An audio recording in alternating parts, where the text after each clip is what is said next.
this private, secret dinner in which individuals who have put money in Donald Trump's pocket get access to him is maybe the most corrupt of all of the corruption. Donald Trump's dinner is an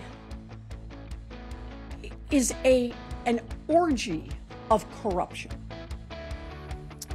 Democratic lawmakers using some colorful language to describe President Trump's private black tie dinner last night for the top investors in his cryptocurrency meme coin. One of those investors, a Chinese-born crypto entrepreneur, posted this video giving us an inside look at the exclusive event. CNN has learned that the 220 wealthy guests dined on filet mignon and halibut, and that the president gave a 20-minute speech. Here's a bit of that. I know we paved the way for the strategic reserve to acquire even more Bitcoin in the years ahead. We have a strategic reserve. I also created the United States digital asset stockpile so the government can leverage the power of crypto assets for the first time ever. You know that. Genius. And it's really becoming powerful. The White House says the president attended the event in his personal capacity. But critics, like our next guest, says the dinner presented foreigners with the opportunity to purchase access to the president. With us now is Democratic Senator Richard Blumenthal of Connecticut. Senator, thanks so much for being with us.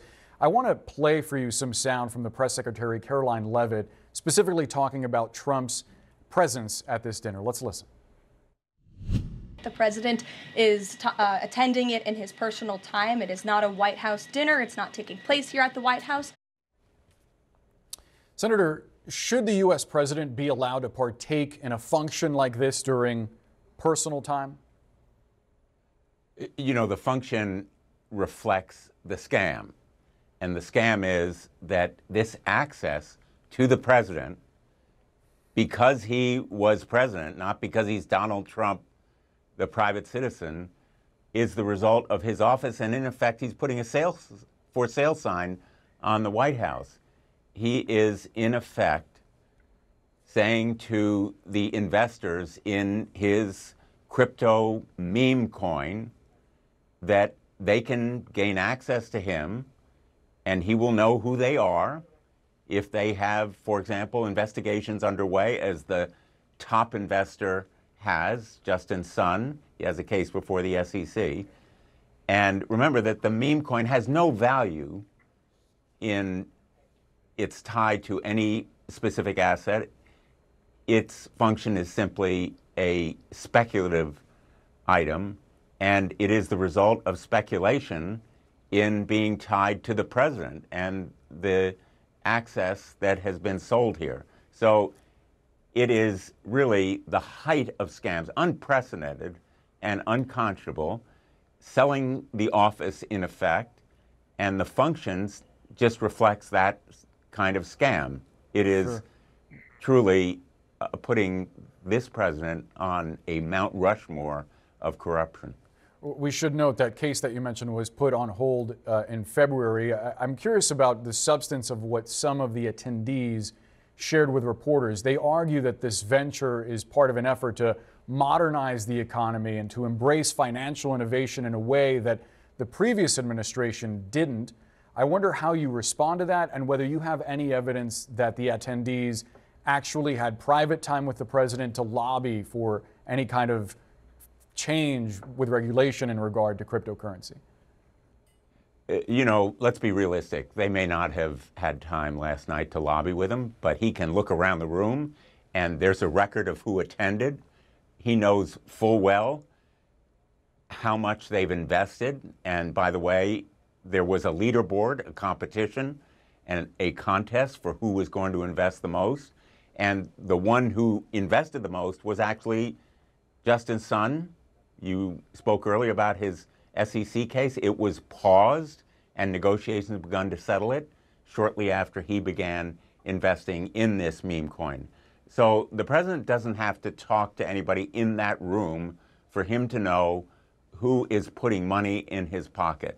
And let's be very clear, the sole function of this meme coin is to put money into his pocket, funnel cash to his family. It is the most blatant, outright misuse of office in the nation's history. Senator, I also want to ask you about the situation with Harvard, this legal fight, and a judge temporarily blocking the administration's efforts to ban international students enrolling in the university. The administration says that this is an effort to root out pro-terrorist, anti-Semitic activity on campus. It does come at a time when we are seeing Jewish people get murdered on the street for their beliefs in this country. I wonder what you make of the administration's efforts to address anti-Semitism.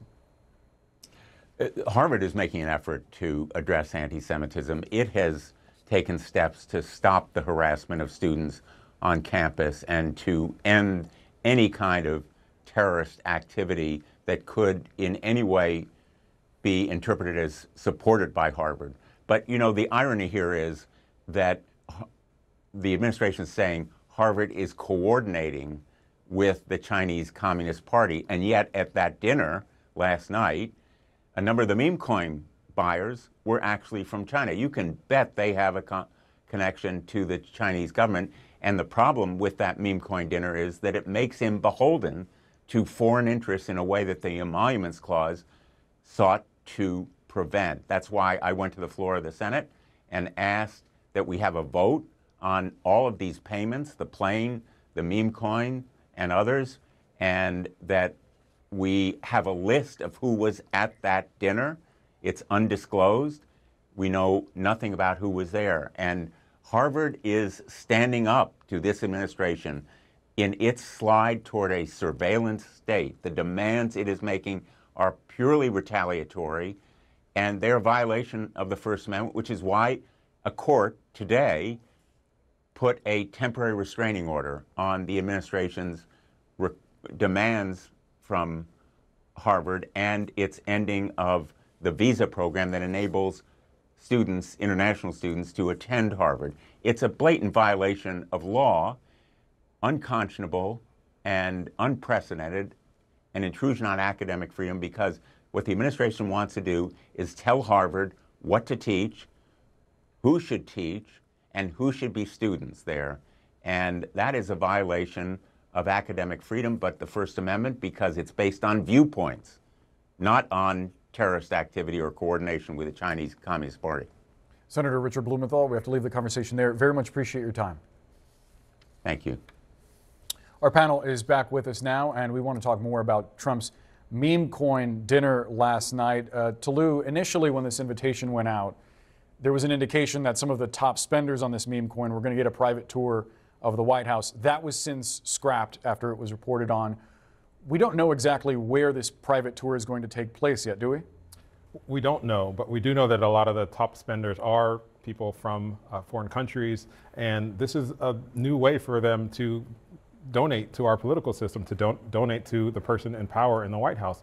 Foreigners are not allowed to do political donations through because of legal restrictions. This is a new avenue that Trump has opened up, and we saw a number of foreign officials, a number of foreign business people took advantage of that, and they realized that not only will they be able to attend this dinner, but they will be able to have this private period, the smaller group where they could lobby the president. A lot of them publicly said that they were going to be lobbying the president. So that is a big concern that we heard from the senator and that we're hearing from Democrats as well. Sochi, on the idea that the senator and some of his colleagues are going to investigate this dinner, it's going to be tough really to point to something that was blatantly illegal, won't it? Well, I think that you're right. But I think the hard part about all of this and what Trump and the administration understand is, while they say he was in his personal capacity, you're never in your personal capacity when you're president of the United States. There is no personal capacity.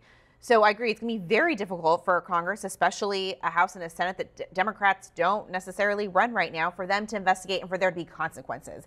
And that's the problem with all of these things, is that Trump feels that he can do whatever he wants because Democrats don't have control of the House or the Senate. They can try to call people up to the Hill, they can try to investigate this, but what kind of authority do they really have? And that's the problem. In addition, the Supreme Court said back last year that essentially Donald Trump couldn't be prosecuted, right? And so they gave him sort of an open door to do whatever he wants. And so I think this has led to things like this, the corruption, potentially taking foreign money, and benefiting off of all of this. It kind of makes you want to start a meme coin, doesn't it, Doug? I don't think mine would do as well. But look, I think one can think that crypto is innovative and good and support Trump administration policy on crypto, while also thinking this is a terrible idea. And what we've seen with Donald Trump is everything that he wants to do it bigger and better than anybody else. Corruption as well. When I first started in campaigns in politics, I remember we were talking about Bill Clinton in the Lincoln bedroom. And then a few years later, we learned that even presidents have private lives, private capacities. And so what we've seen is then, obviously Hunter Biden's terrible artwork is going to donors. Donors have all kinds of access.